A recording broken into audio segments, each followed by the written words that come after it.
Tuesday, the 18th of June 2019, the High Court in Johannesburg dismissed, with costs, an application by the economic freedom fighters for leave to appeal against the judgment, which ordered the party to pay former Finance Minister Trevor Manuel an amount of 500,000 rand for defaming him. On Thursday, the 30th of May 2019, the High Court ordered the EFF to pay Manuel an amount of 500,000 rand for defamatory and false statements made about him by the party.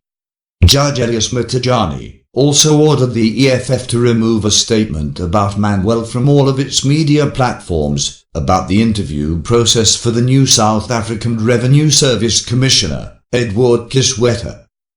Manuel went to court in response to a statement by the EFF on the 27th of March 2019, shared on the party's official Twitter account, which accused him of nepotism and corruption in influencing the appointment of Edward Kisweta. Manuel chaired a selection panel, which interviewed the shortlisted candidates for the job. Manuel had, however, recused himself when Kisweta was interviewed, because Kisweta was SARS deputy commissioner at the time when Manuel was the country's finance minister.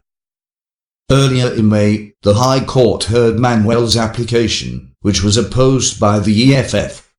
Manuel had said the statement was highly defamatory of him, as it implied he was corrupt, nepotistic, and conducted an unlawful appointment process. The EFF denied in court that the statements were defamatory. It said the essence of its statement was about the lawfulness of the appointment process. In his judgment on Thursday, Matajani found in favour of Manuel and agreed that the general trend of awards in recent times merited an amount of 500,000 rand in damages. Matajani also awarded the punitive costs against the EFF, its leader, Julius Malema, and its spokesperson, Mboyezini Ndlozi. Following the judgment, the EFF, its leader, Julius Malema, and its spokesperson, Mboyezini Ndlozi, applied for leave to appeal against Matajani's judgment. Manuel opposed the application. In its application for leave to appeal, the EFF had argued that Manuel had used no evidence to demonstrate that he had suffered and continued to suffer harm to his reputation. But Matajani said in his judgment, the publication of a defamatory matter results in presumed damages, even if the applicant cannot prove actual damages. The court assumes that the aggrieved person has suffered harm to his reputation. It is the EFF, Malema and Ndlozi, who are required to demonstrate that Manuel was not harmed, he said.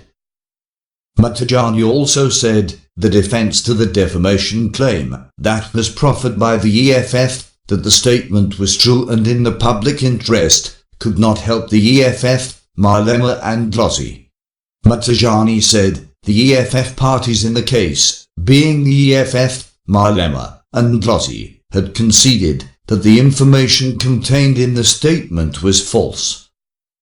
There can never be a public interest in the continued publication of a statement once it is known that it contains deliberate falsehoods. Such publication is inherently malicious. Malice is established where someone publishes a defamatory expression, knowing that it is false and recklessly indifferent as to whether it is true or false, Matajani said.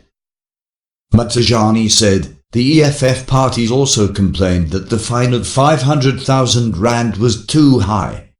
Matajani dismissed this complaint and said the Supreme Court of Appeal had explained in a judgment that each case must be addressed in its facts. Matajani also cited another judgment of the Johannesburg High Court from 1924, which stated that the amount of damages was entirely in the discretion of the court. Matajani said false allegations of corruption and nepotism were among the most serious allegations that one person can make against another. Corrupt people are loathed in civilized societies. The statement was published with complete disregard for the truth and with the sole intention to injure Trevor Manuel, as shown by the stubborn refusal to remove the statement on their social media platforms, despite its known falsity. Please check in the description box below for the links to the sources of this report. Thanks for watching. Please comment, like, share and subscribe.